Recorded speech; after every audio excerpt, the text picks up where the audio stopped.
the question I always ask myself is like, what would a world where like healed Black men lived in the aggregate look like? And for me, I think that world looks amazing. And so I want to be at least one piece of the puzzle to help that world become possible.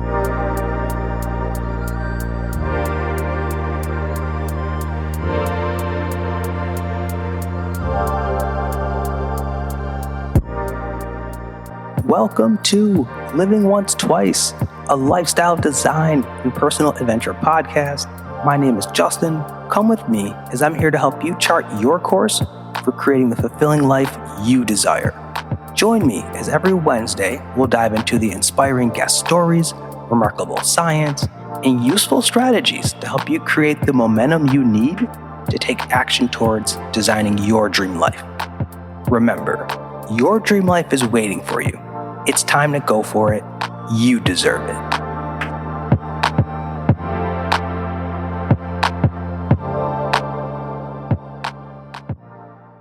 Greetings all. Welcome back to Living Once Twice, the place where we rewrite narratives, reinvent ourselves, and reimagine our lives. Thank you for tuning in to today's episode. I'm very excited to bring on today's guest, Aundrey Page. Drey is an entrepreneur, award-winning leader, educator, new vice president of a nonprofit, also an executive leadership coach, and member of Omega Psi Phi Fraternity Incorporated. As an executive leadership coach, Drey empowers Black men to live in their greatness and become the leaders they are destined to be. Drey, welcome to the show. How are you? I'm pretty good, Justin. Doing well. Thank you for having me here on the podcast. I'm really excited for today's show and just humbled by the opportunity, brother. How you doing? Hey, life is good. Life is good. I'm just excited that you were down for this because before we dive into your story and the great insight that you have to share with our audience, I want to give the folks context because you and I are both fellow graduates and alum of Nia Ridgel's platform, Restoring the King. And then you and I think, connected not too long ago. And as I was getting to learn more about your story, and then also our similarities and kind of the educational background, which we're going to tap on, I was like, all the things that you've accomplished, Drey, require a Mamba mindset. And so I was just like, listen, I don't swear much, but dang, I got to have them on because there's so much inspiration and insight that I know people are going to be able to draw from the things that you've accomplished. And once again, the story of where you've been and where you're going. I'm beyond excited for our chat today. Yeah, me too, brother. Can't wait to get into it. Sweet. So listen, I'm very energized and moved by your story and all the insight you're going to have to share with our listeners, especially regarding defining our self-worth, overcoming self-defeating behaviors, and the importance of building a winning team around us, which is so crucial and critical. But before we go into that, Drey, I want to start with your path. And I would love for you to take us back and tell us more about your journey and what led you to your career in education. Yeah, that's a great question, Justin. I think it really started when I was a kid. And for those people who don't know, racially, I'm half white, half Black. My mom was white. My dad was Black. And as a kid, a month after my 7th birthday, my mom actually passed away. And I went to live with my dad full time. And part of that deal was like my paternal grandmother, my dad's mom, came and lived with us. And she was a Black woman from the South, was the first in our family, on both sides of my family, to go to college. She received her college degree at like 17 years old, something like crazy, 17 or 18, like way before people should be receiving degrees. At a time when Black people, much less Black women, were receiving degrees in Texas. And part of the Great Migration westward led her to leave her family and join folks here in California. And it was just always like one of those things in our family. Like the expectation is you're going to go to college, because part of that was a mindset that she instilled into my father and into my uncle. And that later on translated into the same expectations for us. And so when she came to live with me, it was like, you're going to do your homework, you're going to study. I'm also going to give you extra things to study and learn about yourself. From a very young age, I really adopted this Black worldview, this mentality around equal opportunity, equal access, equity for Black folks. And that translated into me always wanting to do something related to some type of social justice, just making some part of the world a better place than I found it. And I left the Bay to go to college in LA, and it was wonderful. It was amazing. I got super involved on campus. And actually, I had an opportunity to study abroad in both Ghana and Nicaragua. And in those experiences, I got close with another young Black man who grew up in South Central LA. Very different life than mine, but like very similar experiences of being Black men trying to navigate through a world that like doesn't want to see them be successful or thrive. And one of the things that we talked about late at night on one of the trips was education and the impact that education had on our lives up to that point, being able to go to a private college, a Jesuit school devoted to social justice in Loyola Marymount. But part of that was also like we didn't see a lot more of us getting that opportunity. And so we made a pact that we were going to go into education together and do something about it. I remember not knowing what that was until a month after he graduated. He actually was going to go to law school, study educational law. And he actually, unfortunately, passed away from a heart attack at like 21 years old. And so from that point on, amidst all the emotions and processing or the not processing that was happening, I made myself a promise that I was going to make sure that his memory could live on and continue to fight for that equality, that equity in education. And I joined Teach for America, and that's kind of how I jump-started my journey and career as an educator. Drey, that's such a powerful share. And I know so many people on the other side of the screen are going to really feel that story of your journey and things that you encountered along the way, the loss of a parent, the loss of a good friend, and how you didn't let any of that stop you. You could have went in a variety of different directions. You could have let things like that deter you, but you continue to honor the calling that you had to make an impact in education, and also hearing about the influence and the seeds that were planted in you from, I believe you sharing your grandma. I want to dive into some of the things you talked about there, starting with the experience in Ghana and your travel experiences that you spoke so fondly of with your friend. I know for many of us of color, we don't get outside of our bubble, of our community, let alone the U.S. So I would love to hear more about that time in Ghana or Nicaragua, but what was the impact that those experiences had on you and the way that you looked at the world? Yeah, no, before I even jump into my experience, Justin, I just want to underscore the fact that what you just said is so true, right? Like a lot of folks of color, unfortunately, because of whether it be the cost of traveling and how high it is now, or just the lack of access or opportunity to be able to take those opportunities to go to a different country, experience a different worldview. Yeah, I don't take it for granted at all. It was an amazing experience. And I really hope that everybody at some point in their lives can actually travel abroad and experience the same things I've experienced, and I'm sure you've experienced. I think so. Ghana was powerful, man. It was probably one of the most life-changing experiences I've ever had, and I've done a lot of life-changing things in life. And I'll never forget the first time we got there, and within the first few days, we went out to the market, and they were like, "Oh, we're going to the market. Feel free to buy things that you want to get, but know that in Ghana it's common practice to exchange and go back and forth and barter with people. That's how you build relationships, and that's a cultural custom. So if you don't do that, they're going to charge you a crazy price because they want you to engage. They want to talk to you about their family. And so I went out there and I was like, all right, cool, I'm ready to do it. And just the love that I felt as soon as I stepped off the bus, and it wasn't even just here are some. I mean, part of it put it here's some Americans. They want to buy some stuff or get some stuff to take home. But there was also a deeper component to their appreciation, their love, and the love that we were able to reciprocate back of this coming home. Similarly, we had that was on the happiness, joy side.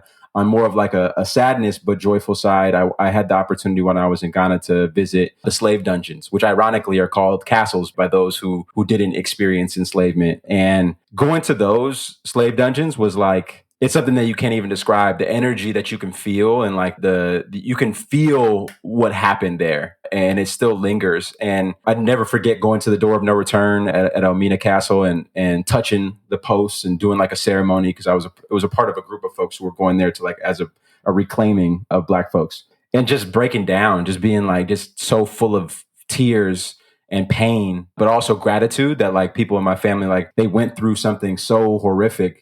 And they fought every day so that I eventually could be in the position where I am. And Ghana was life-changing, man. It was crazy. Yeah, right there. I know that's one of the experiences you and I both connected on, and hearing you talk about how they welcomed you home and the sense of being around others who look like you, going to a place that is majority of everyone is Black, and you feel so welcome. You could let your guard down in a way. And I want to kind of go back to earlier in your story, talking about the impact of just education and social justice, because in Ghana, yes, you're in a place where majority Black. However, I also know a part of your journey was being in an education setting where you didn't see a lot of representation, and knowing the impact that had on you. I guess I want to also hear from you of what was it like for you, though, growing up as well and seeing the lack of representation of whether it be Black men, Black professionals, and teachers throughout your education career? Because I think if I read correctly, you didn't see a lot of Black teachers until college, if I understand correctly. Right. Yeah. I had one Black teacher as in elementary, middle school. She taught choir. That was it. Like no Black men. I had coaches, but like, yeah, nobody who was a teacher, specifically even like a core content teacher. Yeah. And I think like to that point, to that question of like, what was it like growing up? One of the things I think about a lot is how even though I didn't have those representations in the immediate, and I think there was a part of that experience that I really missed out on. I luckily had my dad there, and my dad raising me as a single Black father, something that like almost is unheard of in today's day and age, was very special. Although at the time I couldn't recognize it like that. Like looking back on it, I see it as powerful. But I think one of the things that helped me to be able to kind of move through the feelings and the processing of not really seeing myself in the people who taught me or the adults in the building was like my grandma, like I said, like she was heavy into like Black history. And like that's every day I would come home, it would be a new book to read and a new book report to write. I was familiar with the Martin Luther Kings, the Malcolm X's, the Fannie Lou Hamers, the Harriet Tubmans, the Sojourner Truths, the Medgar Evers, Jackie Robinson, like from like a whole, like not even just in politics, sports, entertainment, like just Black folks who were all about excellence and all about achievement, and how, it was constantly in my mind, from my grandmother's words on loop, just it's my responsibility to also be a voice and a somebody who can set an example and be a representative for others. But yeah, growing up, it was tough. It was tough going to, especially in high school, like not having a whole lot of people I felt that I could super trust in terms of adults around me. I think high school is one of those ages where kids go through a lot. It's a lot changing in you, like not even just biologically, but also just mentally, physically, emotionally, maybe even spiritually. And I didn't always feel like there was an adult that I could be myself with. And I think that was one of the reasons I also went into education and taught high school, was like high school sucked for me. So I hope that I can make it a little bit better for some kid out there. Yeah. And Drey, what really stands out to me is almost having to balance two different worlds. Being in the education, whether it was a high school space and something of that nature, where you were sharing, like you didn't trust anybody. You didn't have people that you could go to and drop your guard and could be comfortable with. But when you were at home, you talked about, once again, your grandma planting those seeds of Black excellence, Black history, which for many of us who go and grow up in predominantly white environments, we don't get that history. We don't get that context of before slavery, we were kings and queens and all of that. And often on this show, we talk about that specifically, of things that we wish we learned in school, that we wish were taught. And I know Black history is one of those things which is often left out. And unless you're an adult and you do your own either independent research on it, or you're very fortunate to have individuals around you who could give you context of your history, you miss out of it. I guess I would love to hear, being with your educational background, what are your thoughts on, because like I said, on the show, we come and talk about things that we don't get from schooling. What are your thoughts on the role of formal education and schooling when it comes to things beyond the curriculum of the English, the history, and the math, but financial literacy, entrepreneurship, and understanding of self? Like, what do you feel like school should play a role in that? Yeah, absolutely. So when I was a principal, we changed the mission of the school to be, insert school name, cultivates facilitators of healing who work together to dismantle systems of oppression through the discovery of self and the development of empathy for others.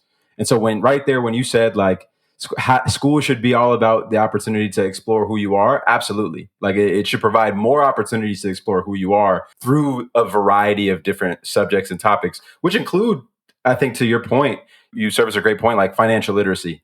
To me, it's wild that we live in 2022 and that's not a mandate across schools that kids have to leave high school being financially literate and understanding if they make what moves to make to get to whatever tax bracket they want to get or how much money they want to make to live the life that they want to live. Entrepreneurship, another thing that you said, like I had a student when I was a vice principal who was making, like, he told me this and I believed him because like he was making like 5 figures a month off flipping shoes. Like, and he'd be doing the thing. And since he was like middle school, he saved up money, bought like, 6 Jordans once and then flipped them and then just kept that money flowing.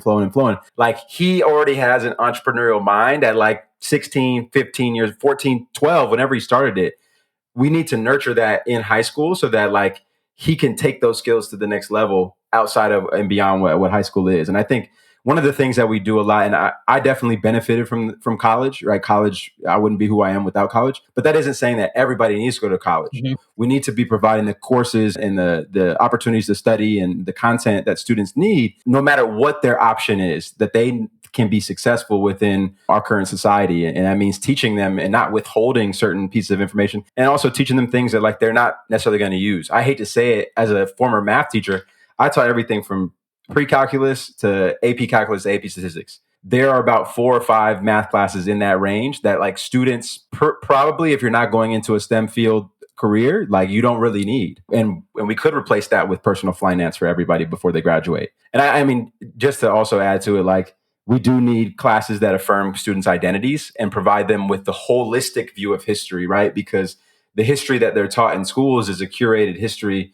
that is chosen by a select few who usually don't look like all of the students or come from where all the students who they're trying to serve come from. We need to provide opportunities for students to learn history in a holistic sense, but also a history that affirms their identity and their place in the world, because every single group has had some type of role to play in the development of humanity.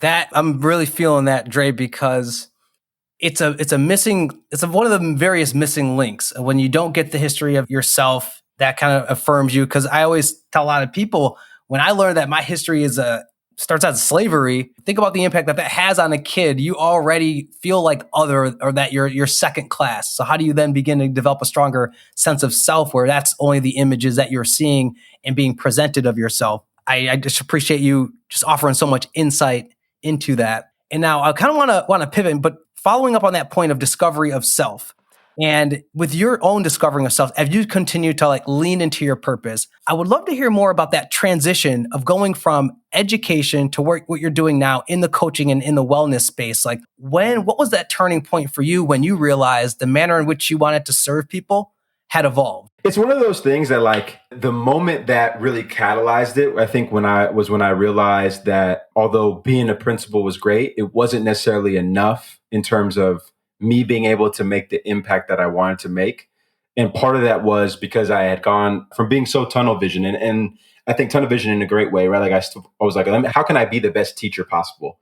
And then how can I be the best administrator possible? And I think at the same time, I had a bag full of other skills that like I really wasn't tapping into. And so as I started to coach educators formally through my positionality as a principal or an assistant principal or a math curriculum writer, all these different roles that I was in where I had the opportunity to coach others, I started to think about what are other places in which I can share my expertise with folks, because I had a lot of people come to me and say, you should think about coaching and doing life coaching, doing coaching outside of school, because I'd get a lot from you and not just about work. I grow as a person. I started to do some research and see what was available out there in terms of life coaching, and especially, life coaches who are Black men. And there wasn't a lot. And at first I was a little bit nervous because I was like, well, what do I even have the credentials to do this? And somebody I work with, one of my coaches, he asked me a question, asked a lot of people a question where he says, what's something you've been doing your whole life? And as I reflected and I thought about what's something I've been doing my whole life, it was like being supported by and supporting other Black men. Like that's a thread from the time I was in kindergarten. I made my first best friend all the way through the time in college when I joined Omega Psi Phi Fraternity Incorporated. From the time I was the president of the Brothers of Consciousness, was our Black men's group on our college campus for 3 years, being in BSU, supporting incoming freshmen through our summer bridge program, being a teacher in the south side of Atlanta, in the east side of San Jose, and in Bayview Hunters Point in San Francisco. It was a no-brainer to me. And as I grew and developed, and I was starting my healing journey, joining Restoring the King, where we met, was a great influence in that. I started to also learn that healing is a journey for everyone. And what better way to spend my life than supporting not only myself to continue on that journey towards wellness, but other Black men? Like, the question I always ask myself is like, what would a world where like healed Black men live in the aggregate look like? And for me, I think that world looks amazing. And so I want to be at least one piece of the puzzle to help that world become possible. And you leaning into your purpose and doing that, I think, is going to have such a continued impact on Black men, because many of us don't take advantage of tools like therapy, healing tools like therapy, when it can really have such a positive impact on our experience. For you, speaking about the therapy, because that's where our roads intersected. Was that something that you were open to? Was it something that you hesitated by? Because once again, as Black men, we know many of us, as men in general, we carry a front. We don't let our guard down. We don't share our emotions. We don't talk to each other about when we're struggling. We try to kind of deal with those things ourselves. So did you experience any hesitation in your therapy journey, in your wellness journey? Like, what was that like for you? I think for a while, going back historically, like I had therapy when I was around 7.5, maybe 8. I started going right after my mom passed away, and I was in therapy for about, I would say, 3 years or so. And then I was out for a little bit, and my therapist, who I actually saw when my mom passed, she actually passed away. It was after I had stopped seeing her as a therapist, but it was still within my childhood, my early teenage years. And so I never really thought that impacted me, but I think it did. And the fact that I didn't go to therapy for the next 20 some odd years, and it wasn't around 2020, everything with the pandemic coming. But mostly it wasn't even really about the pandemic. It was mostly about my experiences being a principal and how tough that was, and how I needed different tools to help me cope in more what I would consider healthy ways as a leader. And then I knew when I saw the post for Restoring the King, I was like, first of all, that name is just amazing. Like, I just love the name. And then secondly, I knew Nia. I have a bunch of friends, especially folks who are in Black Greek life, who are therapists, whether that be men or women. And so I knew I wanted to go back. At the same time, I was also looking for my own like primary therapist. I was searching and asking questions, and it kind of actually ended up that I was able to get my full-time therapist that I work with now, and get into Restoring the King at the same time. So it was a lot for a couple months. But in general, like after that, I kind of lifted that hesitancy or whatever was blocking me to go out and find these folks. As soon as I found the people that were for me, it made so much sense. And I think, to go off to the point that you said earlier, we don't take advantage of the resources that are out there, because there are some out there. And at the same time, I don't think there's a lot of accessible knowledge about the resources that exist. There's so many resources that exist for people like us, and so many more that are being created daily by folks like you, Justin, and folks like me and Nia. And so I really want to implore folks to really go out there and start on that journey wherever you are, just taking that first step, even if you don't see the whole staircase. Yeah. I want to stay there for a second, Drey, about the things that can kind of block us from either getting on that path of healing and, once again, leaning into our greatness, leaning into our purpose. And one of those missing puzzle pieces, I feel, and I was just doing research on you, and I think this also resonates with you, is our journey and our understanding of self-worth and self-love. I think it's something that a lot of us men, we don't grow up developing a healthy sense of self. And we kind of talked about some of the reasons why, whether it's the images that we're seeing fed to us, or we don't have role models that can help us to understand what that is. We just equate it to different things that we see out there, whether it be we get it from the outside world of our job, of women, fill in the blank. I would love to hear your thoughts on how can one, or if you had to even go on this journey, how can one just start to develop that sense of self-worth, self-love, if they're struggling in that area, if that's what's something that is blocking them from, once again, leaning into their greatness? That's a great question.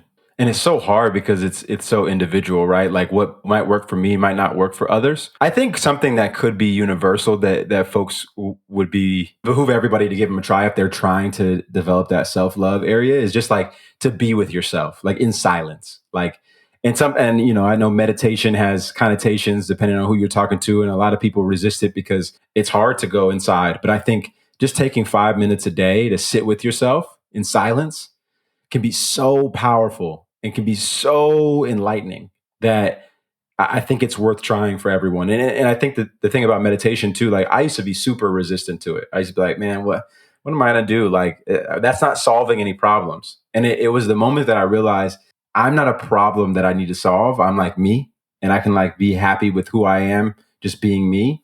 That really helped me understand the power of things like meditation as that first step. I think also, to something that you said, I think reading can be powerful. And I think being exposed to different perspectives. One of the most valuable perspectives that I've been able to come across in the last couple of years has been Black feminist thought, specifically the works of Bell Hooks, who just recently passed. But she has a book called All About Love.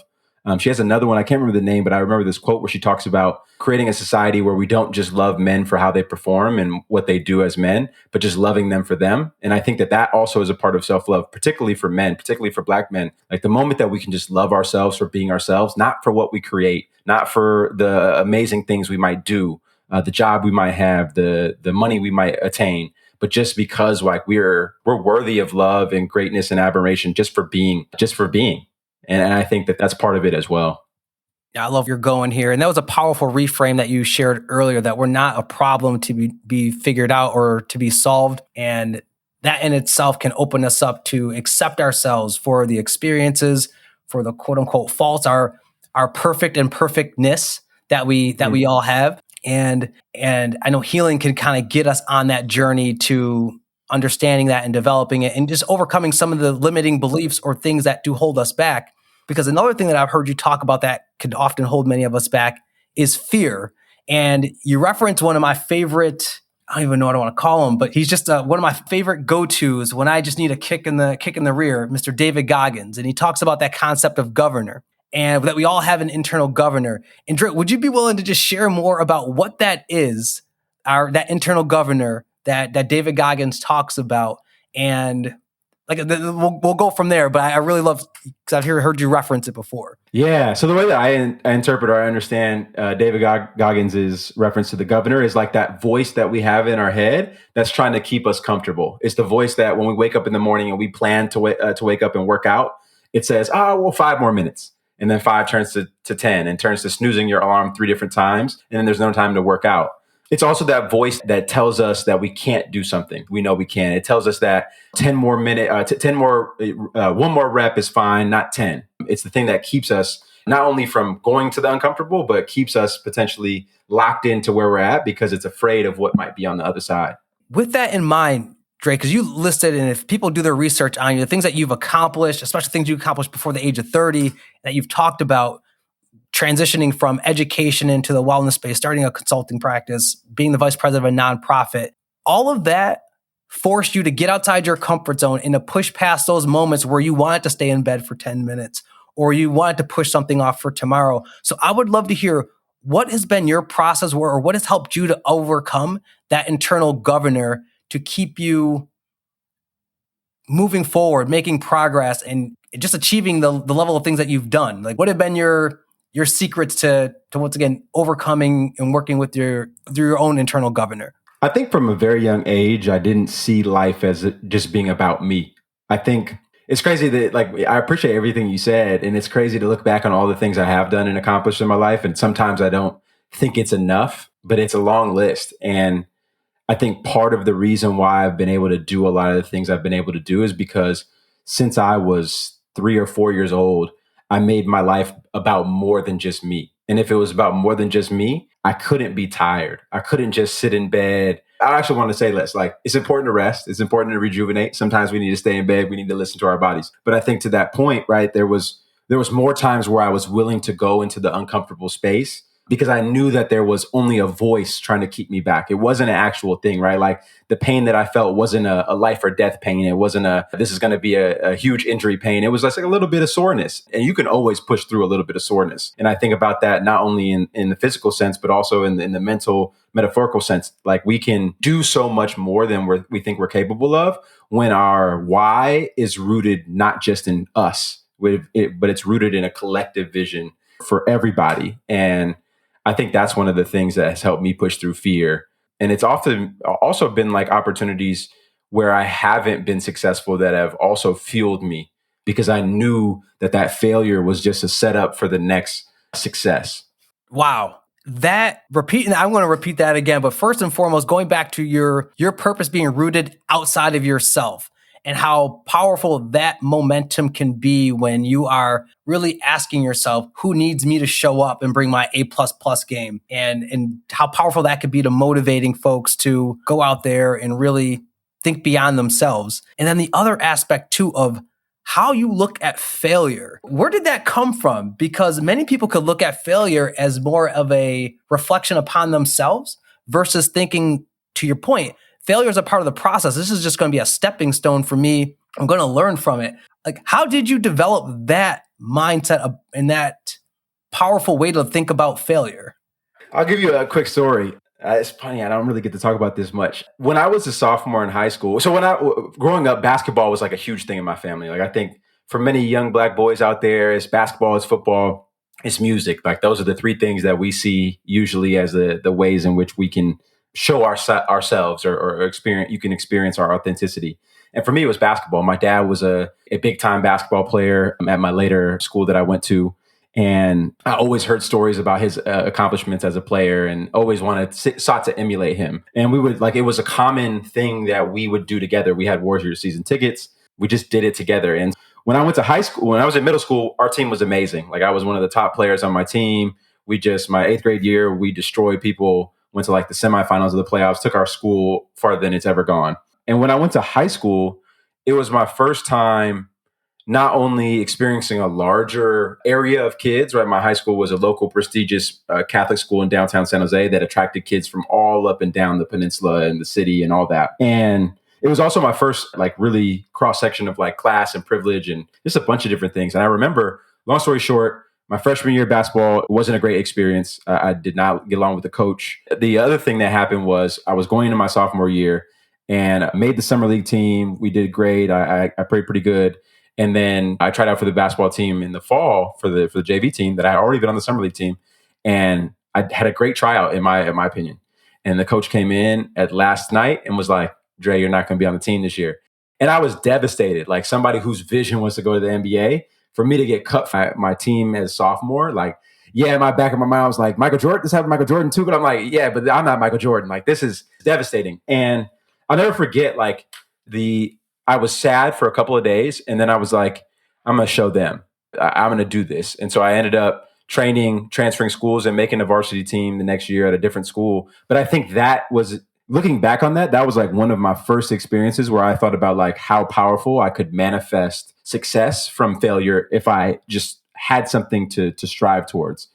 In my mind, it was proving the people wrong who doubted me and thought that I wasn't capable of playing varsity basketball for whatever reason. And that kind of was the catalyst. Man, Drey, hearing you talk about how you use, once again, that failure at that young age as well, and the imprint that it had on you as fuel for folks out there listening, if you're starting a business, if you've dealt with rejection, once again, if you're willing to just get back up. I think Les Brown says, if you fall, make sure that you land on your back so you can look to get back up. That in itself, and that story that you shared is kind of how to use that and how it's just carried along in your DNA going forward. And once again, the leverage that it's provided you with is just incredible to hear you share. So I appreciate you going there. And I think just to that point, right? I think it helps when when everyone's vulnerable about where they fail. I think one of the things that I've benefited from is having people that I idolized at one point. Michael Jordan, has this famous Nike commercial where he talks about all the shots he's ever missed, all the buzzer beaters ever missed, and all those failures and that's why he succeeds. And so I just wanted to underscore that. I think it's beautiful for people to share their failures because I think that can help other people normalize, everybody goes through it. So use that as fuel.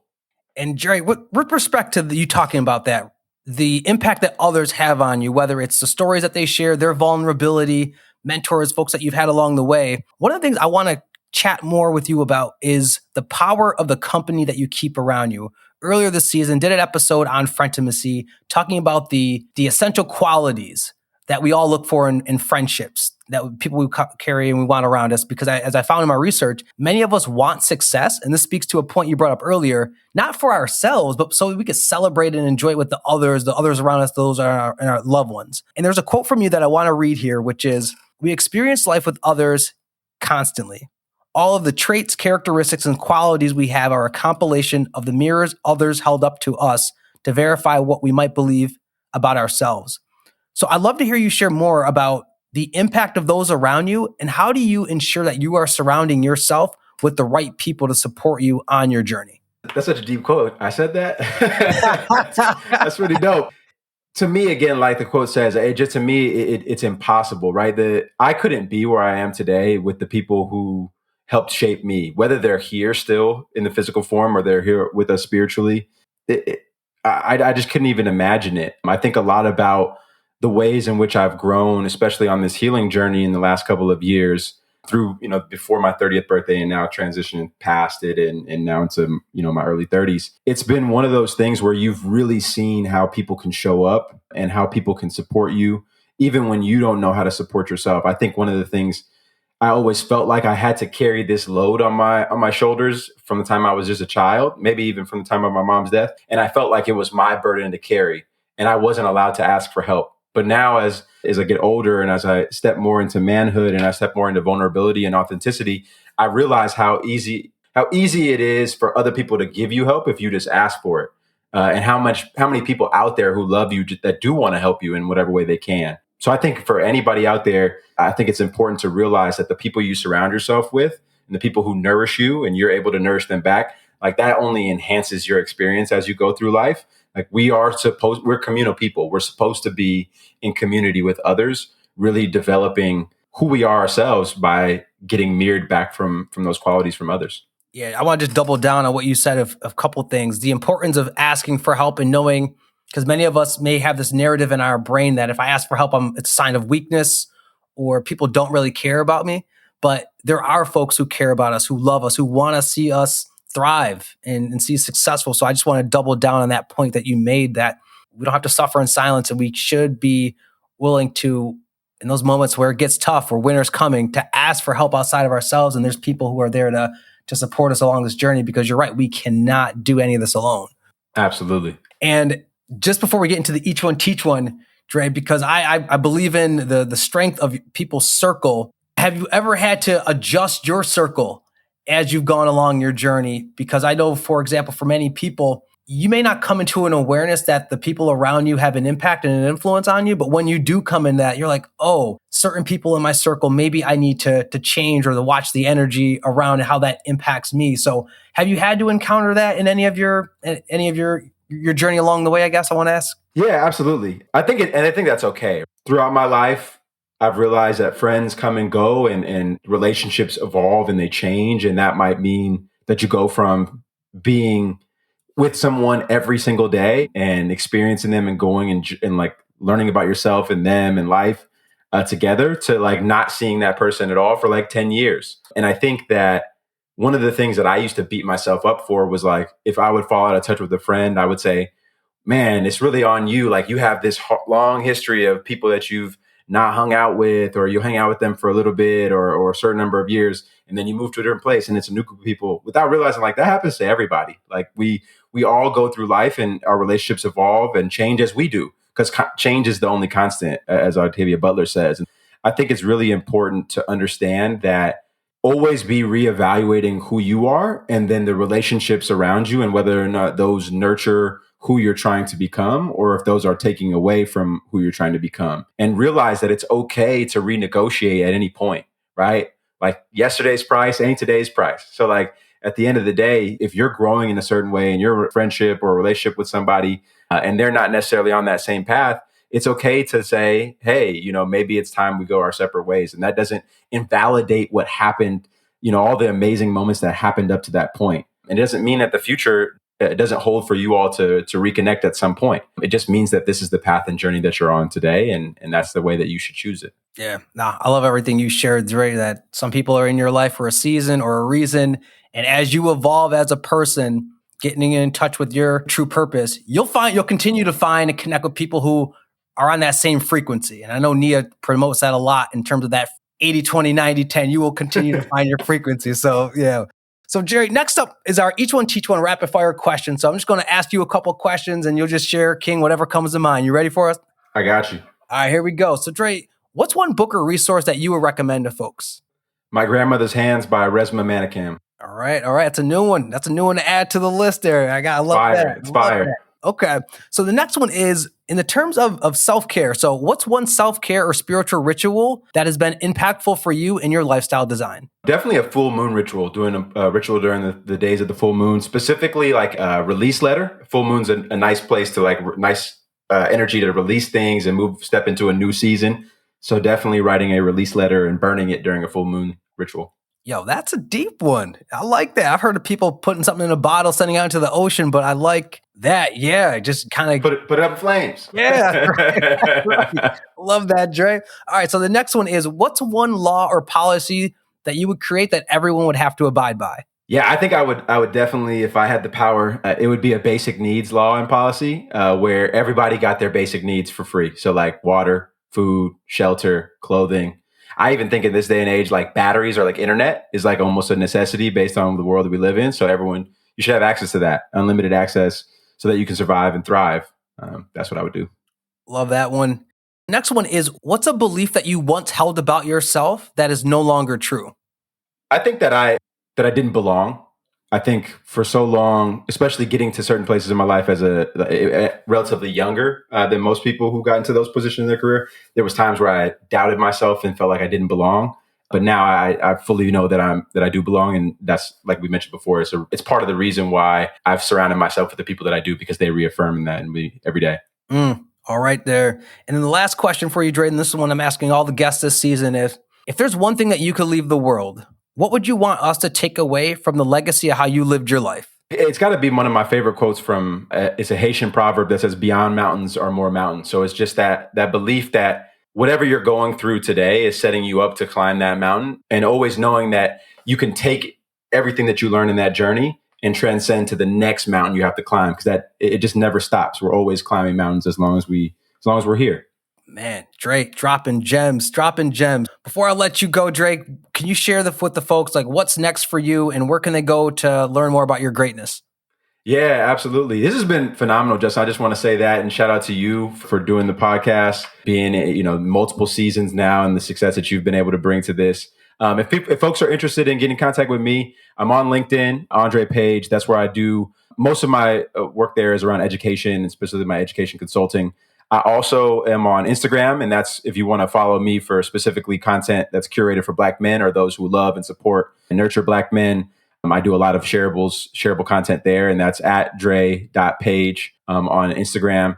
And yeah, just, those are the two ways that you can really get in contact with me. What's next for me? Like I said, I just started as a VP at a nonprofit. I'm also still doing the consulting business, still doing coaching for Black men, and just hoping to continue to integrate all of those things and really continue to try to be a thought leader for innovation and change here in the education system, the pre-K through 12 education system in America, especially creating environments that cherish Black and brown bodies every day, because that's what our kids need. They need places they need institutions that are going to cherish them and all the brilliance that they have. Drey, what a wonderful example you are, King, of just someone who's living in their purpose, and it's like you're just getting started. And that Dear Black Man campaign that you've got on your IG profile, fire. So I appreciate you just also being so vulnerable and open with your own story and experiences that you're doing that. Folks, you heard it here. If this King story wasn't powerful and moving, that I don't know what is. Biggest takeaways that I hope you draw from this conversation is, among the many, is the power that we have within us to manifest whatever we want if you choose to walk in your purpose. I know many of us have allowed the fear-based thinking, the narratives about ourselves, the dark time, even the people around us to drain us out of our journey and our calling. But as Drey has shared in here, sometimes you can let things dim your light, but it's really up to you to believe in and trust in your own capabilities, whether it be moving forward with that business idea, taking control of your health and wellness, experiencing love, exploring new horizons out there for you. If any of this is resonating with you, I highly encourage you that, as Drey would put it, it is a call for you to trust your intuition and start leading from the internal power that you have within you. This may mean changing the crowd around you. This may mean starting to speak up for yourself and really understanding that you have to live in tune with your inner guide and prioritizing your needs and your authentic voice and pouring into you first. And while this might seem difficult and scary at first, as you put energy behind your greatness, the doors will open up for you. The universe will have your back in ways that you couldn't imagine. So Drey, once again, I appreciate you just being an example of that for folks out there to learn from, and your support of Black men and our healing and our wellness and just the greatness that lives inside of us and helping us to bring that to the surface. So I thank you again from leading from an authentic, inspirational, and such a transparent place. Absolutely, King. Appreciate you, brother. Thanks for having me here, and thanks for creating this space for others. Thank you. Now, folks, that is it for today's show. I'd like to thank you all for your presence and tuning in today. If you enjoyed this episode, please show your support by sharing the Living Once Twice podcast on LinkedIn, Instagram, or wherever, and leaving us a review on iTunes. Also, give us a follow on Instagram at Living Once Twice. reaching out to you all through the time and the space that separates us to say, remember, your dream life is waiting for you. It's time to go for it. You deserve it. Catch you later on Living Once Twice.